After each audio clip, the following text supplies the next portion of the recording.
출발 새 아침.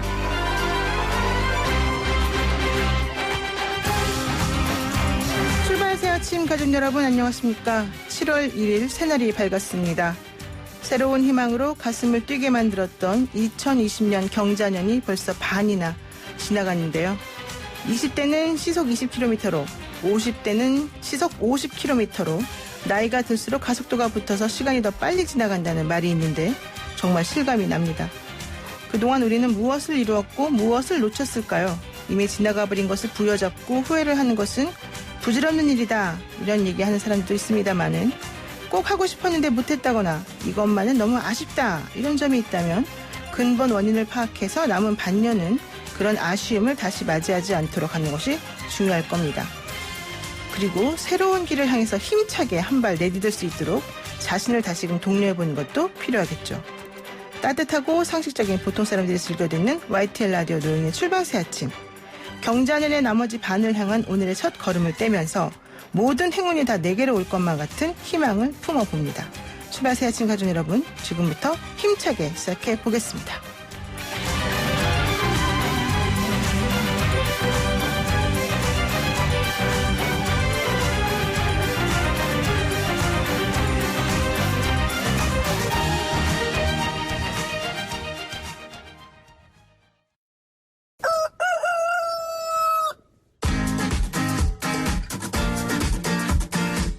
어디서든 꼭 끼어들 수 있는 오늘의 뉴스 꼭 끼워. 매일 어디서든 꼭 끼어들 수 있는 오늘의 뉴스를 골라서 정리해주는 시간입니다. 꼭 끼워. 오늘은 조현정 시사평론가와 함께하겠습니다. 평론가님 안녕하세요. 안녕하세요. 반갑습니다. 네, 오늘 우리 오창석 평론가가 원래 맡아서 하던 코너였는데 네. 조 평론가가 지금 새롭게 오셨습니다. 한번 인사 한번 드릴까요? 너무 반갑습니다. 평소에 제가 즐겨 듣는 프로그램이거든요. 아, 그래요? 예. 예. 노 변호사님 그 사이다 같은 진행도 제가 되게 좋아하고 네. 오창석 평론가께서 워낙에 잘해주셔서 그 빈자리가 크게 느껴질까 봐 좀 걱정이 되긴 하는데 네. 그래도 평소 뵙고 싶던 분과 이렇게 함께 하게 돼서 영광이고요. 쉽게 잘 들리게 오늘 잘 브리핑 전해드리도록 하겠습니다. 진짜 뭐 아주 그냥 똑소리가 납니다. 자, 우리 갈 길이 머니까 네. 시작해보겠습니다. 오늘 가장 먼저 살펴볼 소식은 뭘까요?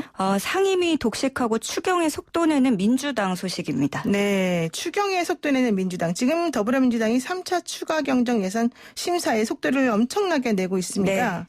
예. 그 16개 상임위가 전체 회의를 열어서 소관부처별 3차 추경안을 의결해서 예결특위로 넘겼습니다. 그러니까 코로나19 경제위기 극복을 위해서 정부가 마련한 35조 3천억 원의 추경안의 본격적인 심사에 들어가게 되는 건데요. 네. 물론 이 자리에는 미래통합당 의원들은 불참을 했습니다. 그리고 아시다시피 민주당은 그 20대 국회에서부터 추경안의 속도, 신속 처리를 강조를 하고 있죠. 그렇죠. 결과적으로 보면은 3조 더 늘린 역대 최대 규모입니다.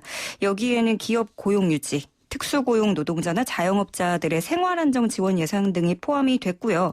자, 그럼 돈은 어디서 끌어오느냐? 국채를 발행하고 나머지 10조 원가량은 지출산 구조 조정에 들어가서 줄일 건 줄이고 개편해보겠다는 겁니다. 일단 오늘부터 내일까지 이틀간 세부 심사를 마친 뒤에 이번 주 금요일에 본회의에서 통과시키는 것을 목표로 하고 있습니다. 네, 일단 뭐 일사천리로 진행이 돼서 좋긴 합니다만은 이 35조라고 하는 돈을 이렇게 그냥 뚝딱뚝딱 심사해도 되는 건지, 사실 지난번에 김종인 비대위원장 미래통합당의 네. 김종인 비대위원장은 우리가 이걸 꼼꼼히 들여다보겠다 뭐 이런 얘기도 한번 하긴 했었거든요. 그렇죠. 예, 그런데 그래서 지금은 이제 그렇게 될 시간이 없는 것 같지 않습니까? 그렇죠. 그래서 뭐 사실 20대 국회에서 임기 마지막까지도 처리하지 못했던 걸 생각하면 말씀하신 대로 그동안 너무 끌었던 게 아닌가 네. 싶기도 하고요. 근데 많은 언론들은 지금 이를 두고 번갯불 심사다, 벼락치기, 졸속 심사 이런 표현을 쓰고 있더라고요. 일단 이번에 보면은 운영위원회 경우에는 47분 만에 예비 심사를 끝냈고요. 예. 그나마 제일 길게 한 곳이 기획재정이었는데 여기는 6시간 걸렸습니다. 그래서 이 과정에서 장혜영 정의당 의원은 회의장을 박차고 나가기도 했고요. 평균으로 치면은 대부분의 상임위가 2시간을 넘기진 않았습니다. 그래서 이런 말들이 나오는 건데 어쨌든 지금 민주당, 통합당 양쪽 다 부담이 될 수밖에 없는 상황이죠. 단독으로 처리를 하는 민주당으로서는 그만큼 책임이 무거워지고 통합당도 결과적으로는 야당이라는 곳이 견제를 하기 위해 존재하는 곳인데 예, 국회에서 일을 하지 않은 셈이 되니까요. 네, 그러면 결과론적으로는 그냥 정부한 대로 아마 그냥 통과가 될 가능성이 매우 좀 높아 보이지 않습니까? 그렇죠. 뭐 시간이 얼마 없으니까. 자, 그런데 미래통합당에서 새로운 제안을 냈습니다. 그동안 국회 의사일정을 보이콧하고 있다가요. 이거는 어떻게 되는 걸까요? 좀 전향적으로 입장을 바꿔서 국회 상임위 참여 가능성을 내비쳤습니다. 아, 그랬군요. 예, 다만 단서를 붙였었는데 7월 임시회에서 11일까지 시한을 준다면 예결위에 참석해서 예산을 심사하겠다라고 한 건데 네. 민주당은 급하니까 6월 안에 좀 해보자. 일단은 받아들이지 않았습니다. 그런데 통합당이 이제 당 내에서 의원들에게 원하는 상임위 리스트를 받기 시작을 한 거죠. 근데 지금 박병석 국회의장도 통합당의 사임계를 반려한 상태란 말이죠. 그렇죠. 예, 그래서 이렇게 통합당이 조만간 상임위원 배정 명단을 제출을 하면 21대 국회 전반기 상임위 배정도 곧 완료될 것으로 보입니다. 그러니까는 통합당 의원들 103명이 사실은 상임위 강제 배정에 대해서 항의하는 표시로 사표를 전부 다 냈는데 사임계를. 네. 근데 이제는 이 예산 결산 관련해서 추경을 좀 지렛대라 그래야 될까요? 그렇죠. 예, 추경을 지렛대 삼아서 다시 돌아오겠다는 의사를 좀 표현한 거 아니냐. 이게 좀 출구 전략의 일종이다. 이렇게 보는 분들이 사실 있어요. 앞으로 또 뭐 공수처 문제도 남아있고 가만히 있기만은 어려운 상황인 것 그렇죠. 같습니다. 가만히 있으면은 결국 그냥 눈 뜨고 그냥 쓱 구경을 하다가 어떻게 되는 거 아니겠습니까? 네. 그래서 제가 봤을 때는 이거를 받느냐 안 받느냐도 민주당도 고민이고 이렇게 좀 우리가 머쓱하게 들어가는데 명분을 좀 줘라. 이것도 통합당 입장일 것 같은데 민주당이 사실은 좀 통합당 들어오면 시간만 끈다. 그래서 안 좋다라고 하는 의견도 있습니다만은 아까 말씀하신 공수처 때문이라도 좀 받아야 되는 거 아니냐 이런 의견도 있습니다. 예, 어쨌든 민주당도 야당의 합의를 따라야만 공수처를 또 처리할 수 있는 그렇죠. 거니까요. 예. 그렇기 때문에 자 그러면은 공수처장 임명권도 다가오고 있고 자 민주당이든 통합당이든 지금 상태로 가만히 있을 수는 없으니까 이제 어떻게 해야 될까요? 지금 근데 문제는 아시다시피 추미애 장관하고도 그렇고 윤석열 검찰총장 그리고 검찰 내부에서도 갈등도 만만치가 않은 게 그렇죠. 문제입니다. 지금 이른바 검언유착 의혹 수사를 두고 윤석열 검찰총장과 서울중앙지검이 대립을 하고 있죠. 근데 일전에 채널A 해당 기자가 그리고 이철 대표가 외부 자문 수사단을 꾸려달라. 내부 검찰 수사단은 내가 신뢰하지 못하겠다. 이렇게 요청을 했던 걸 윤석열 총장이 받아들여서 결국에는 이게 그림상 좀 내부 검찰을 믿지 않고 외부 수사단을 꾸리는 형국이 됐습니다. 그리고 지금 자문단 구성 과정에서는 대검 부장들까지 좀 패싱을 당했다. 이런 주장이 나오고 있어서 이렇게까지 하려면 윤석열 총장의 암묵적인 지시가 있지 않고서야 이게 가능하겠냐. 이런 말이 나오고 있는 거죠. 그러다가 이번에는 서울중앙지검이 직무 독립성을 부여해달라라면서 대검의 수사자문단 소집 절차를 중단해달라고 요구를 했고요. 대검은 근데 이 요청을 받아들이지 않았습니다. 오히려 조목조목 반박을 했고요. 지금 일각에서는 총장에게 이게 항명하는 꼴이 됐다. 이런 평가도 나오고 있는데 앞으로 윤 총장과 서울중앙지검 이 둘 사이의 갈등의 골은 더 깊어질 것으로 보입니다. 사실 이 검언유착 사건은 그 채널A 기자가 피의자로서 지금 조사받는 과정인데 그 피의자가 나 수사 자문단 좀 꾸려달라 이렇게 요청하니까 이걸 받아들여줬단 말이에요. 이거 자체가 좀 전격적인데 자문수사단은 사실은 법률 전문가들이 구성이 되는 거고요. 그리고 윤석열 검찰총장이 최종적으로 결정을 하게 됩니다. 자문단 소집과 관련해서. 그런데 지금 이철 그 전 대표가 이번에 수사심의위원회를 요청했잖아요. 근데 그 수사심의위원회는 이제 사회, 언론, 가게 각층의 사람들을 대상으로 해서 꾸려지는 거란 말이에요. 피의자가 해달라고 하는 건 이해가 되는데 이철 전 대표는 피해자잖아요. 근데 이철 피해자가 왜 이런 그 수사심의위원회까지 꾸려가면서 뭔가를 하려고 하죠? 그래서 대검에 대한 그런 불신이나 얘기도 나오고 있고 또 윤석열 총장이 한동훈 검사장에 대해서는 또 다른 모습을 이렇게 보이고 있기 너무 때문에 딱 자기 식구처럼 감싸는 게 있죠. 측근에 대해서는 또 다른 모습을 보이고 있다. 이런 평도 나오고 있는 게 사실입니다. 그러니까요. 그래서 지금 이 투트랙으로 나가게 되면 결론이 서로 어떻게 나올지 모르겠지만 만약에 반대되는 결론 나오더라도 그렇고 좀 이상해질 것 같지 않습니까? 기소 의견 나오든가 어떤 결과가 나오든 그리고 지금 또 수사 자문단이 이게 두 개로 나뉘거든요. 만약에 두 군데가 다르게 의견을 내보인다 하면 거기서도 또 문제가 되겠죠.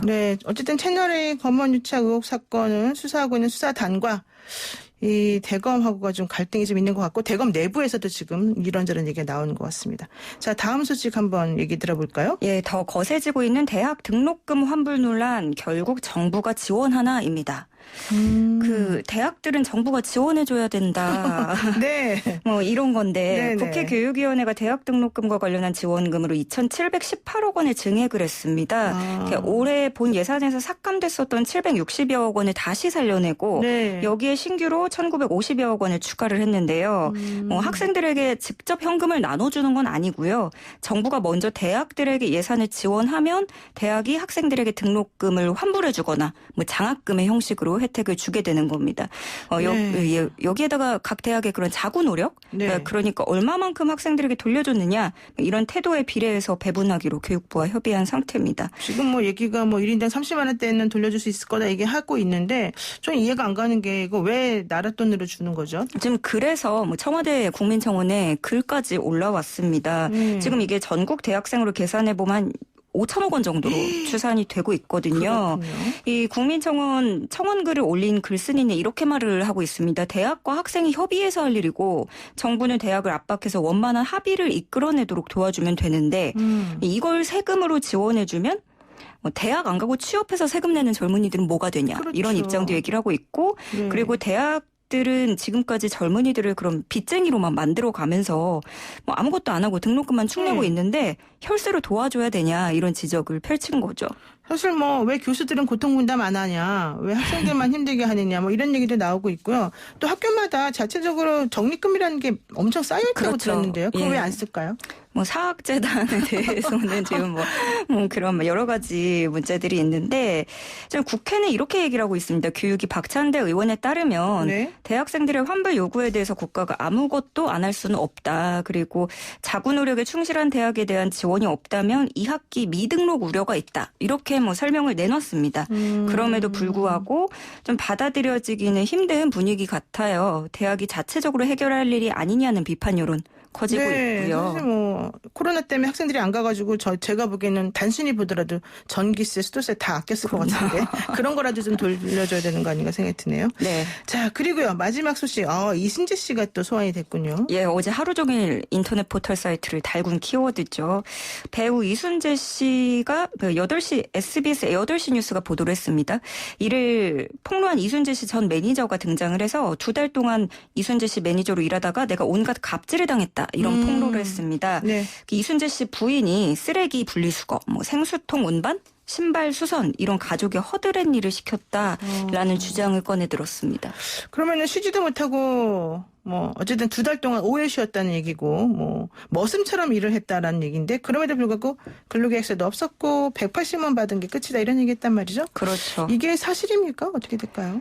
일단은 이순재 씨가 어제까지만 해도 원래 기자회견도 열겠다. 뭐 그 회사 소속사 측은 법적 대응을 하겠다 네네. 이랬는데 추가 녹취록이 나온다고 하면서 좀 입장을 바꿨습니다. 네. 전 매니저가 그리고 그 전에 이순재 씨 가족들에게 받은 휴대전화 메시지도 공개를 했는데 네네. 뭐 KTX 특실로 3명 왕복 티켓 예매 부탁합니다. 이런 내용이 있고 또 마트 장보기를 하기 위해서 좋아하는 우유 브랜드를 확인해 보기도 했습니다. 워낙에 유명한 톱스타 일이다 보니까 인터넷이 뜨겁게 달궈지면서 의견이 분분했는데요. 뭐 나이가 많은 사람이니까 젊은 매니저가 도와줄 수 있고 그런 것도 감안해서 매니저로 취업한 게 아니냐 이런 의견도 덜어 있었지만 손자한테 도와달라고 하면 되지. 왜 온 가족이 매니저한테 시키냐. 이거는 갑이 을한테 시킨 문제고 노동법을 어긴 사람과 피해자의 문제다. 이렇게 얘기가 나왔습니다. 이순재 씨는 뭐 사과를 일단 내놨습니다. 나로 인해서 이런 문제가 생겼으니 근로시간에 대해서 제대로 된 가이드라인이 제시되고 제도화되면 좋겠다 밝혔습니다. 근로시간 제대로 가이드라인이 있는데 물으신 것 같습니다. 네, 오늘의 꼭 끼운 뉴스 브리핑 여기까지 듣겠습니다. 고맙습니다. 고맙습니다. 네, 지금까지 조현정 시사평론가였습니다. 아침을 시작하는 슬기로운 방법. 오늘 내게 이로운 뉴스. 노영희의 출발 새 아침. 슬기로운 인터뷰. 네, 어쨌든 21대 국회가 원구성을 마치고 본격 가동됐습니다. 하지만 통합당의 원내 투쟁은 계속해서 이어지고 있고요. 여야가 강하게 맞붙을 사안들이 줄줄이 예고가 돼 있습니다. 한마디로 험난한 가시밭길만 남았다 이건데요. 이걸 어떻게 현명하게 풀어놔야 가야 될지 궁금하기만 합니다. 21대 국회 행정안전위원장으로 선출된 더불어민주당 서영교 의원님 연결해 보겠습니다. 의원님 안녕하세요. 예, 안녕하세요. 서영교입니다. 네. 네. 일단 축하드립니다. 감사합니다. 예, 서영교 의원은 사실은 하겠습니다. 지난 국회 때도 태완이법도 만들어서 우리 또 살인 사건의 공소시효도 없으셨고 구하라법도 발의를 했는데 이거는 안타깝게 좀 통과는 못했었죠? 예, 20대 국회 말에 입법 전이 돼서요. 네. 논의가 좀 덜 이루어졌기 때문에 21대에 다시 논의하기로 하고 제1호 법안으로 구하라법 재발의했습니다. 그랬군요. 그러니까 네. 아이를 양육하지 않은 부모가 나타나서 갑자기 상속을 주장하는 그런 거 이런 건 못하게 하겠다 이런 얘기였는데요. 네. 자, 예. 이런 법을 자꾸 발의하시는 이유가 뭘까요? 제가요. 네. 정말 속상하잖아요. 네. 그리고 있을 수 없는 일들이고요. 네. 아이를 낳고 양육하지 않은 것은 제가 보기에는 양육의 의무를 다한 거를 넘어서 방치한 것이고 어쩌면 지금 시각으로 본다면 아이를 유기한 것 아닌가. 네. 이래놓고 아이가 성장을 하거나 아니면 불의의 사고로 천안함 사고 때 네, 또는 그랬죠. 세월호 때 네. 그리고 이번에 소방관 여성 네. 그리고 구하라 씨처럼 불의의 사고로 세상을 떠날 때 나라에서 나오는 유족 위로금이나 네. 그 사람들이 공직을 했을 때 연금, 구하라 씨 같은 경우에 열심히 일해서 모아놓은 재산. 네. 이런 거를 그 양육하지 않은 부모가 반을 받아갈 수밖에 없게 민법이 만들어져 있고요. 아, 지금 현재요. 민법에 그렇게 되어 있습니다. 네. 1순위로 부모가 되어 있기 때문에 기르지 않고 방치한 부모가 그것을 제일 먼저 받아갑니다. 네. 기른 부모는 가슴이 미어 터지기 때문에 그렇죠. 연금, 위로금 생각할 여유가 없습니다. 그럴 때 미리 싹 받아가게 또 나라에서 받아가라고 또 연락을 연금공단에서 합니다. 아, 그렇군요. 예, 그런데 이것을 막을 장치를 저희 국회의원들이 만들어야 되지 않겠습니까? 그렇죠. 여론이 그것을 만들어달라고 요구하고 있고요. 네. 예전에는 이런 억울한 상황이 세상에 드러나지 않았던 것 같고요. 네. 구하라 씨가 워낙 유명한 사람이었어서 그렇죠. 그리고 네. 그 오빠가 용기 있게 이야기를 해서 이 사연이 세상에 드러났고요. 이제 바로 민법을 개정해서 부모를 양육하지 않은 부모에게 네. 상속하는 그런 제도는 개정해야 된다. 네. 결격이다. 예. 그리고 또 그동안 양육하지 않은 오히려 양육비를 받아서 홀로 기른 다른 그렇죠. 부모나 양육자에게. 할머니, 예. 양육자에게 보통 할머니들이 기릅니다. 그러니까요. 아유. 예, 그렇게 드릴 수 알겠습니다. 있는 제도를 만드는 게 임무라고 생각합니다. 네. 아유, 하여튼간 21대는 좀 잘 통과가 됐으면 좋겠고요. 네, 자, 이제 말씀해 주셔서 행정안전 감사합니다. 위원장으로 예. 선출되셨으니까 좀 여쭤보겠습니다. 사실 행안위가 지금 21대 국회에서 상당히 의미가 있는 것 중에 하나가 바로 예. 검경 수사권 조정 후속 조치를 행안위에서 좀 전격적으로 다뤄야 된다는 거 아니겠습니까? 예, 그렇습니다. 어떻게 하실 예정일까요? 예. 검경 수사권 조정 부분도 있고요. 네. 그 직전에 좀 더 국민에게 도움이 되는 일로 한 가지 더 말씀드리면요. 네. 재난 지원금, 예. 기본 재난 지원금을 전 국민에게 돌려드리는 일을 하지 않았습니까? 그랬죠. 예. 예, 12조에 달하는 예.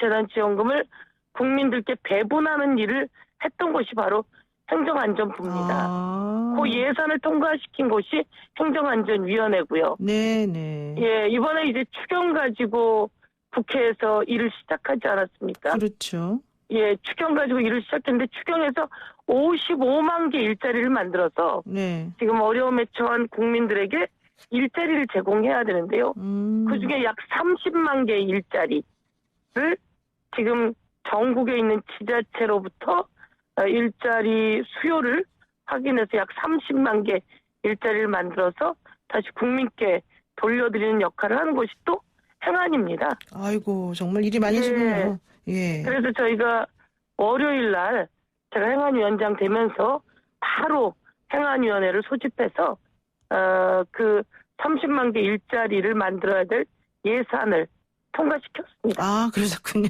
네, 아주 그래서 그냥 예결위에서는 예. 그 일들을 통과시켜야 될 텐데요. 좀 더 국민들께 다가가는 일, 네. 국민들이 낸 세금 이 어려운 시기에 다시 국민 필요한 곳에 효율적으로 돌려드리는 일을 하는 곳이 행안위원회고요.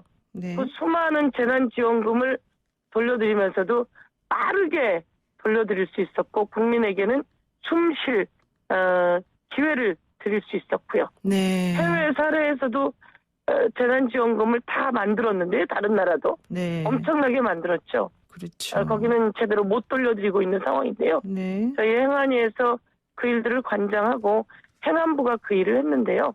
행안부 그 담당했던 직원들은 밤잠 못 자고 아이고. 처음에는 이렇게 어려운 일을 우리가 할 수 있을까 하고 사실 울기도 많이 울었다고 그 담당자들한테 제가 들었습니다. 네네. 예, 열심히 잘해줘서 고맙다고 제가 네. 정말 칭찬했었고요. 예, 임명되시자마자 하는 일이 진짜 바쁘신데. 이게 바로 국회가 일하는 국회의 네. 모습 아닌가 그렇군요. 생각하고 좀 더 알려드리는 일이 중요할 것 같아서 한 번 더 말씀드렸고요. 네. 예, 검경수사권 독립 아주 중요한 국정과제이죠. 네.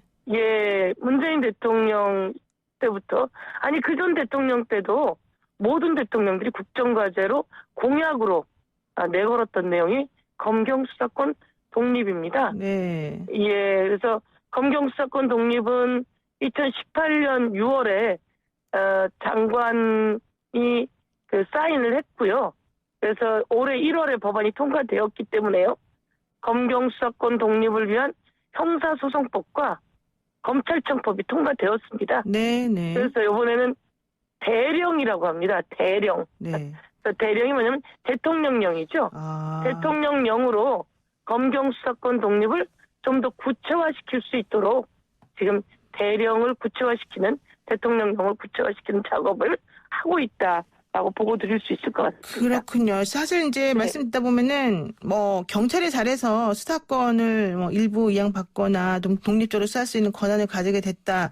이거보다는 검찰이 하도 못해서 어부지리를 받은 거 아니냐 뭐 이런 얘기도 사실 나오고요. 네. 이 부분과 관련해서 정말 경찰이 더 잘해야 되겠다 이런 얘기 안 할 수가 없는 상황이지 않습니까? 그래서 지금 예. 또 새롭게 민감용 현 경찰청장의 임기가 이번에 이제 끝나기 때문에 네, 새롭게 그 김창룡 후보가 이번에 그 인사청문회를 거쳐서 임명이 될 거란 말이죠. 네. 그런데 이 김창룡 후보와 관련해서는 아마 노무현 전 대통령 당시 치안비서관실에서 행정관으로 근무를 했기 때문에 좀 잘 아시지 않을까 우리 네. 위원장님하고. 네. 그래서 어떤 네. 분위기고 앞으로 어떻게 좀 일이 진행이 될 것인지 좀 궁금해서요. 우선 말씀처럼 검경수사권 독립은 네. 경찰이 잘해야죠. 네. 국민 잘해야죠. 시각이 예. 그렇습니다. 예. 경찰이 잘해서였을까요? 아니면 어부질이었을까요? 라고 하는 시각이 있는 게 사실입니다. 네. 경찰이 정신 바짝 차려야 되고요. 그래서 제가 이제 경찰청으로부터 업무 보고를 받았는데요. 네. 검경수사권 독립을 위해서 국가 경찰이 해야 될 일과 지방 경찰이 해야 될 일을 분리해 가면서 좀 더 전문화하고 구체적으로 하기 위해서 이 검경수사권 독립을 준비하고 있다라는 말씀을 드릴 수 있을 것 같고요. 네. 그리고 검찰이 수사권과 기소권을 다 갖고 있는 나라는 아마 전 세계에서 대한민국이 유일하지 않냐 네. 이런 얘기가 있을 정도로 검찰의 수사권과 기소권이 다 주어졌던 네. 과잉의 문제가 있어서 검찰은 기소를 중심으로 하고 네. 수사는 경찰이 중심으로 하자. 1차 종결권을 갖자라고 하는 의미에서 진행되었는데요. 네. 경찰이 준비를 철저히 하고 있습니다. 민감용 경찰청장이 그동안 준비를 했는데 김창룡 이번 새로운 후임자가요. 네. 맞습니다. 노무현 대통령 시절에 저도 노무현 대통령 청와대 춘추관장 같이 하셨었죠. 있었고요. 예. 지금 많은 사람들이 가장 잘할 수 있을 거다. 국정 취지를 잘 알고 있고 그리고 많은 후배들이 존경하는 사람이다. 지도력이 있다. 그리고 또 지금 준비하고 있는 경찰들과 가장 잘 어울리고 네. 그러면서 부드러운 카리스마로 지휘해낼 수 있다. 그렇다고 경찰청장이 너무 많은 것을 세세하게 들어가지 않게 가름맡하고 지휘할 수 있게 법으로 또다시 그 틀을 만들어 놓을 예정입니다. 그렇군요. 예, 검찰총장이 지휘할 수 있는 영역과 좀 더 구체적으로 그 국가 경찰로서 할 수 있는 영역의 구조를 하나 더 만들어서 네. 전문적으로 수사를 할 수 있게 하는 구조를 준비하고 있다. 네. 그래서 걱정보다는 하지 말까요? 네, 네. 걱정 계속 감시해 주셔야 됩니다. 네, 네. 예. 경찰이 잘할 수 있도록 계속 감시해주고 격려해주고 이끌어주고 예. 알겠습니다. 해줘야 될 것 같습니다. 네, 지금 그래서 이제 검경 사건 조정 얘기를 이제 하다 보니까 또 자연스럽게 윤석열 검찰총장 얘기를 안 할 수가 네. 없습니다. 네. 어제 대선주자 선거제 여론조사에서 야권 후보 1위 10%나 되는 그 지지율을 얻었어요. 정치인도 아닌데 윤석열 총장이 지금 이렇게 높은 지지율을 얻고 야권의 대선 후보 1위 정도에 지금 올라가는 상황이 조금 의아스럽다 이렇게 얘기하는 분들도 계시고 워낙 야권의 대선 후보가 없기 때문에 그렇게 또 하다라는 의견도 있고 또 한편으로는 윤 총장이 이제 좀 약간 선택적 정의를 행사하고 있는 상황이기 때문에 이거 좀 문제 아니냐 뭐 이런 얘기하는 분도 있습니다. 네, 어떻게 보십니까? 세 가지가 다 맞는 말 아닙니까? 다 맞는 말이에요?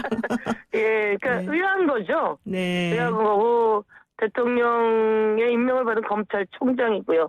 검찰총장은 좀 더 독립적으로 제대로 그 검찰총장의 역할을 하라고 임기도 보장되어 있습니다. 네. 그럼에도 불구하고 야권 정치 대선 후보 여론조사 명단에 들어가는 것도 사실은 의아할 수밖에 없는 거고요. 네. 그리고 또 오죽하면 그쪽에 많이 나오겠느냐. 야권에는 도대체 대통령 후보가 없지 않냐. 네. 이런 내용도 맞는 거고요. 그리고 말씀처럼 황교안 전 법무부 장관이죠. 네. 황교안 전 법무부 장관에게 거는 기대가 당시 야권에서도 있었죠. 그렇죠. 그래서 실제로 정치에 들어왔다가 총선이 야권에게 아주 불리한 지형을 만들어 놓고 빠지게 되는 형태가 되었죠. 네. 그래서 제가 보기에는 검찰총장에서 검사를 하면서 검찰총장으로 올라온 사람들 또는 검사를 하면서 법무장관이 된 사람들은 자기 영역의 일에 최선을 다하는 게 맞다 이렇게 말씀드릴 수 있을 것 같고요. 네. 야권이 좀 더 지금처럼 저희가 행안위에 30만 개 일자리를 만드는데도 사실 야권이 들어오지 않으셨습니다. 아, 그렇군요. 잘 합의해서 네. 야당 의원들이 들어와서 일을 하는 모습이 네. 오히려 국민들에게 좋은 모습으로 보이면서 다음 정치 지형에서도 위상을 잡을 수 있지 않을까. 이제 세상이 좀 바뀌었거든요. 네. 국민이 낸 세금으로 일을 열심히 하나 감시하고 그 세금 열심히 일해서 다시 국민에게 돌려줘서 국민이 우뚝 설 수 있게 만드나라는 것을 감시하고 그런 사람들에게 표를 주거든요. 네. 잠시 신기루처럼 이야기가 될 수 있을지언정 국민은 야권에게도 좋은 대선 후보를 일하는 사람으로 네. 국민을 위해 일하는 사람으로 주겠다 이렇게 생각하고 있다고 말씀드리고 싶습니다. 네. 삼선의 서영교 의원 정말 아주 씩씩하게 포부를 잘 밝혀주시고 말씀 잘해주셨는데 자 이제 마지막으로 상임위원장 되셨으니까 행안위원장으로서 이제 앞으로 포부나 당부나 뭐 이렇게 국민들에게 하고 싶은 말씀이 있다면 뭐가 있을까요? 간단하게. 예. 어른들이 그렇게 이야기하시는데 전화해서 과거에 내무부 아니야 내무부? 그렇습니다. 네, 과거에 그렇죠. 가장 권한이 많다고 하는 내무부인 행안부 그리고 경찰청 네. 그리고 이번 코로나에서도 빛을 발하고 화재 현장에서도 빛을 발하고 있는 특별한 분들 소방청 그리고 모든 국가 공무원들의 인사나 어려움을 재배치하는 인사혁신처 네. 그리고 다음 대선을 준비하는 선관위 이런 기관들이 저희 소관 상임위입니다. 네. 더 열심히 잘해서 이 위기가 기회가 될 수 있도록 행정으로 뛰겠습니다. 그리고 네. 저희는 16개 시도지사, 16개 광역자치단체와 지방자치단체가 저희 소관기관입니다. 그 기관들에서 저희가 국가 재정의 일부를 지방재정교부금으로 내려보내는데요. 그 비용이 아주 중요합니다. 네, 그렇죠. 국가 재정의 아주 많은 부분이 지방 재정으로 그냥 법으로 뚝 잘라서 내려가게 되어 있습니다. 그래서 지방시도지사와 광역자치단체자, 지자체가 국민을 위해 이 세금이 쓰일 수 있도록 제대로 배분해서 또 관장하는 것이 저희이기 때문에요. 일하는 행안위 여성 행안위원장으로서 네. 서민의 영원한 다리 서영교로서 일하는 행안위 열심히 노력해서 국민을 위해 네. 일하도록 하겠습니다. 네, 아이고 오늘 말씀 여기까지 듣겠습니다. 고맙습니다. 네, 네. 고맙습니다. 네, 지금까지 더불어민주당 서영교 의원이었습니다. 네, 노영의 출발 새 아침 1부 순서 여기서 마치고요. 잠시 후 2부에서 뵐게요. 친절한 시사, 시원한 통찰, 노영희의 출발 새 아침, 슬기로운 인터뷰.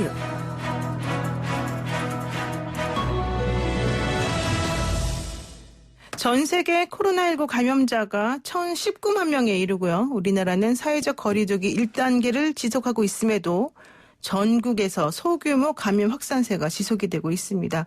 쉽사리 잦아들지 않고 있는 팬데믹 상황에 대해서 전병률 차의학전문대학원 교수, 전 질병관리본부장 모시고 자세한 얘기 나눠보겠습니다. 교수님 안녕하세요. 네, 안녕하십니까. 전병률입니다. 네, 자, 우리 방역당국 정말 열심히 노력해주고 있고 뭐 전국 전 세계 어느 나라보다도 힘들게 일을 아주 잘해주고 계시지만은 사실 아직도 뭐 감염 원인을 모르는 여러 가지 2차 팬데믹이 좀 걱정된다는 얘기가 있습니다. 그런데요, 지금 현재 1단계로 시행되고 있는 우리 사회적 거리두기를 3단계 방역으로 나눠서 지금 조치하기로 했다고 얘기를 하더라고요. 이건 어떻게 되는 겁니까? 네, 현재 그 사회적 거리두기를 이제 1단계, 2단계, 3단계로 이제 구분을 하고요. 네.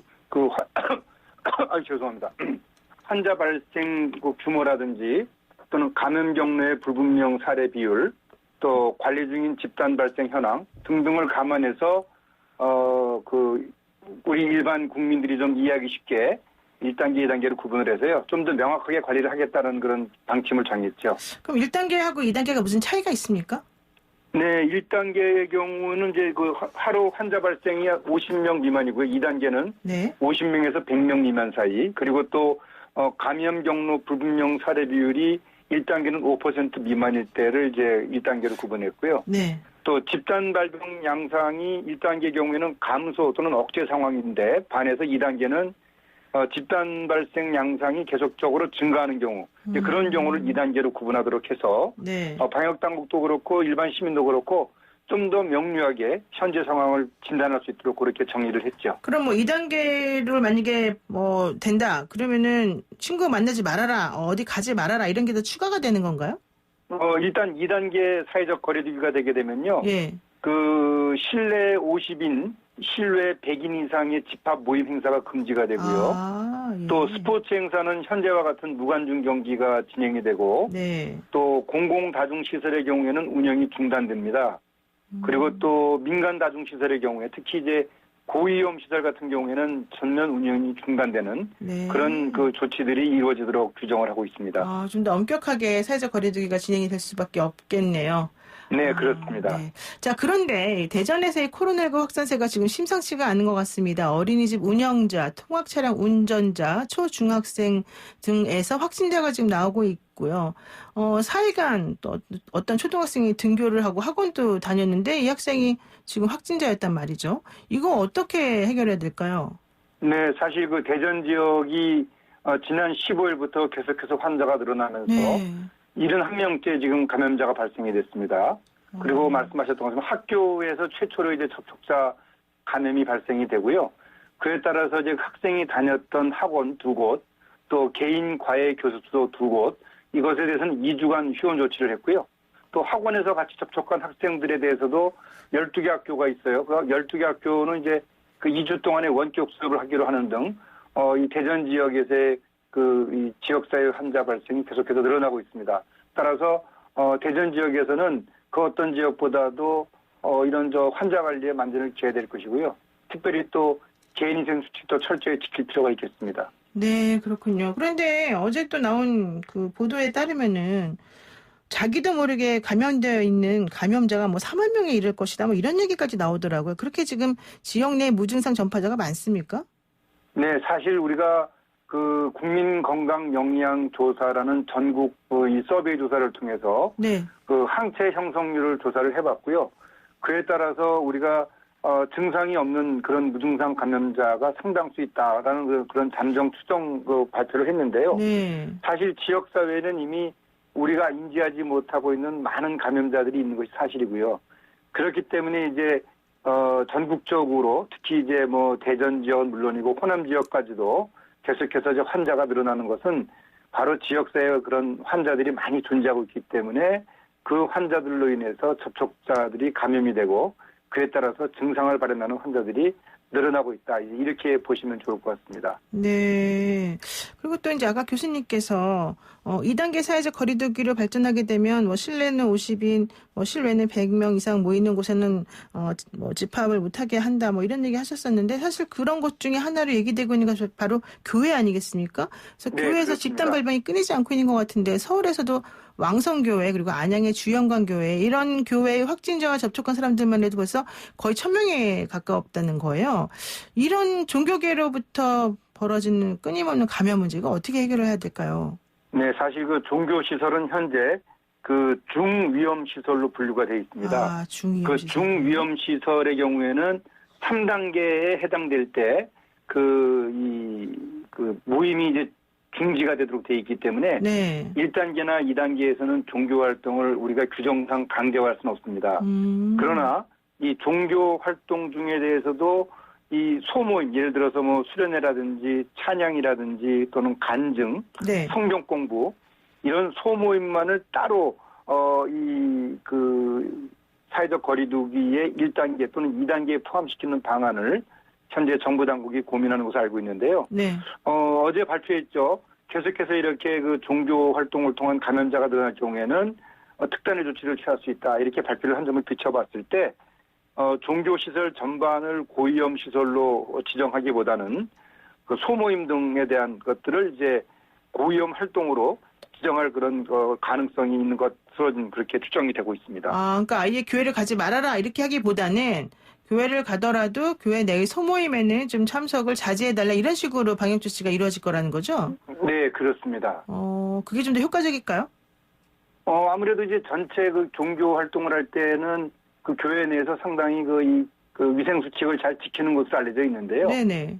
소모임의 경우에는 그런 것들이 좀 약간 좀 느슨해지는 경향들이 있는 거 그렇게 지금 파악이 돼 있습니다. 그렇군요. 따라서 소모임 등에 대해서 강력히 규제하는 방안 그런 것들을 지금 검토하고 있는 것으로 알고 있습니다. 그리고 또 저희가 사실은 좀 살짝 기대했던 부분이 뭐냐면 그동안에 스포츠 경기가 열리긴 열렸는데 무관중이었다가 이제부터 관중이 들어갈 수 있게끔 한다라고 해서 되게 좋아했었어요. 야구도 그렇고. 네. 그런데 스포츠 관중 경기가 제한적으로 이제 허용이 됐습니다만은 갑자기 사회적 거리두기가 더 심해지게 되거나 혹은 더 좀 문제가 생길 수 있다는 것 때문에 우려하시는 분들이 많더라고요. 네, 지금 이제 사회적 거리두기 1단계에는 말씀하신 것처럼 참석 관중 수를 제한하는 범위 내에서 관중 입장을 허용을 이제 하기로 방침을 정했죠. 그렇죠. 예. 아마 이제 그 KBO 그 프로야구에서도 그 일단 관중을 입장을 시키되 그 거리두기를 실천을 하고요. 또 전부 마스크를 착용하고 또 소리 지르기를 금지하는 등의 꾸준한 그 관중들에 대한 이 관리를 강화하겠다. 그런 형태로 지금 입장을 허용을 했는데요. 네. 일단은 그 상황을 좀 지켜보면서 새로운 또 이 양상으로 했던 진행, 전환 이런 것들을 좀 보면서 관중 입장에 대한 부분들도 좀 추가적으로 조치를 하는 것이 바람직하지 않은가 생각을 합니다. 그러니까 아직까지 뭐 스포츠 관중 경기를 못하게 한 건 아니지만 좀 알아서 스스로 좀 잘 지켜야 된다 이런 얘기시군요. 네, 그렇습니다. 네. 그리고 어제 신규 환자가 43명이 나왔는데 그중에서 지역 발생 환자가 23명이고 해외 유입 환자가 20명으로 나타났습니다. 네. 지금 계속 문제되는 게 해외 입국자의 확진 판정이 늘어나고 있는 양상 때문인데 이거 어떻게 해야 될까요? 현재 그 해외 유입 환자들은 보니까 이제 그 특별기편으로 들어와서 이제 확진되는 경우인데요. 예를 들어서 이제 파키스탄, 방글라데시가 이제 그랬었고요. 네. 또 최근에는 이제 카자흐스탄이나 키르기스탄 같은 경우에서 이제 하루에 한 10명 정도 확진자가 나오고 있는데요. 아마 이런 원인들은 이제 국내 일자리를 위해서 외국에서 그 농촌 일선을 돕기 위해서 입국하는 노동자가 늘어나면서 발생되는 양상입니다. 네. 따라서 이런 이 특정 국가들에 대해서 정부 당국에서는 이제 신규 발급 신규 비자 발급을 억제하는 등의 조치를 취하고 있습니다만 지금 이제 카자흐스탄, 키르기스탄 앞으로 좀 더 유의하게 좀 관찰을 좀 해본 상황에서요. 계속해서 환자가 있을 경우에는 그 운행 허가를 중단하는 등 그런 조치가 필요하지 않을까 생각을 합니다. 그렇군요. 근데 또 유럽연합은 이제 관광을 재개하면서 한국인의 입국을 허용한다라고 얘기했습니다. 결과적으로 해외에서 유입되는 환자들이나 이런 분들이 늘어날 것으로 예상이 되는데 뭐 건강하게 여행하려면은 뭐 결국 마스크 쓰고 다니라 이거밖에 없을까요? 뭐 현재로서는 우리가 쓸 수 있는 그런 그 무기라는 것은 네. 개인 위생수칙을 철저히 지키는 것만한 방법이 없습니다. 그러나 이제 또 유럽 여행을 갔다 온 이후에 국내에서 또 2주간 자가격리 조치가 취해지기 때문에 이런 점들을 신중히 고려해서 꼭 필요한 경우에만 그 EU 방문을 하는 것이 바람직하다고 네. 생각을 합니다. 그렇군요. 그리고 또 이제 거브리어수스 WHO 사무총장이 코로나19는 아직 최악이 아니다. 종결 근처도 가지 않았다. 이런 얘기를 계속해서 앞으로 더 큰 유행을 지금 예고하고 있는데요. 이 시국에 감기약 같은 거 먹으면서 증상을 발현하지 않도록 하는 거. 이게 좀 더 오히려 저는 문제일 것 같은데요. 어떻습니까? 지금은요. 네. 증상이 있는 경우에는 반드시 보건당국에 신고를 해서 철저한 관리를 받아야 됩니다. 네. 이 증상이 뭐 단순히 감기일 수도 있지만 코로나로 인한 증상일 수도 있기 때문에 그런 부분들은 우리 일반 시민들이 감별을 할 수가 없습니다. 그렇기 때문에 보건당국의 관리를 받으면서 개인의 건강 관리를 만드는 기회 되겠습니다. 네. 그리고 또 최근에 신종 돼지 독감 바이러스가 유행한다는데 이걸로 인해서 사람도 감염될 수가 있습니까? 네, 지금 중국에서 이제 확인된 그런 보고에 따르면은 우리가 2009년도에 유행했던 신종 인플루엔자가 바로 돼지 독감인데요. 네. 그 2009년도와 유사한 그런 형태의 돼지 독감이 유행을 하고 있고 또 축사에서 근무했던 그 이 인부들이 감염이 돼서 호흡기 증상을 보이고 있는 것으로 밝혀졌습니다. 앞으로 이제 이 그 돼지 인플루엔자가 어느 정도 규모로 확산이 될지 또 세계적으로 또 2009년도와 같은 그런 또 유행이 재발될지 지금 전 세계적으로 지금 촉각을 좀 곤두세우고 있는 상황이라고 할 수 있겠습니다. 네, 그럼 마지막으로 그러니까 짧게 여쭤볼게요. 코로나19 환자에게 렘데시비를 투약하면 효과가 있다 이래서 우리도 좀 도입하려고 그러는데 약값만 미국에서도 한 사람당 380만 원이 든답니다. 국내 보급이 가능하겠습니까? 일단 뭐 약값에 대해서는 우리 방역당국에서 이제 그 제약사인 딜리오드하고 협의를 하겠습니다만 일단 중요한 것은 물량 자체가 과연 들어올 수 있겠느냐. 네. 그 부분이 더 의미가 있다고 생각을 합니다. 제가 알기로는 일단 미국에 우선 공급을 한 이후에 네. 8월 이후부터 이제 우리 방역당국과 협상을 하겠다. 이제 그렇게 알려져 있거든요. 네. 그리고 또 약값이 이제 하루 평균으로 치면 47만 원 정도인데요. 이 약값을 과연 이 국제적인 가격 형성 수준이 있는데 국내에만 별도로 가격을 또 측정할 수 있는지 그 부분도 또 의문시 된다고 보면 좋겠습니다. 그렇군요. 알겠습니다. 오늘 말씀 여기까지 듣겠습니다. 고맙습니다. 네, 감사합니다. 네, 지금까지 전병률 전 질병관리본부장이었습니다. FM 94.5MHz YTN 라디오 노영의 출발 새 아침 8시 정각에 돌아옵니다.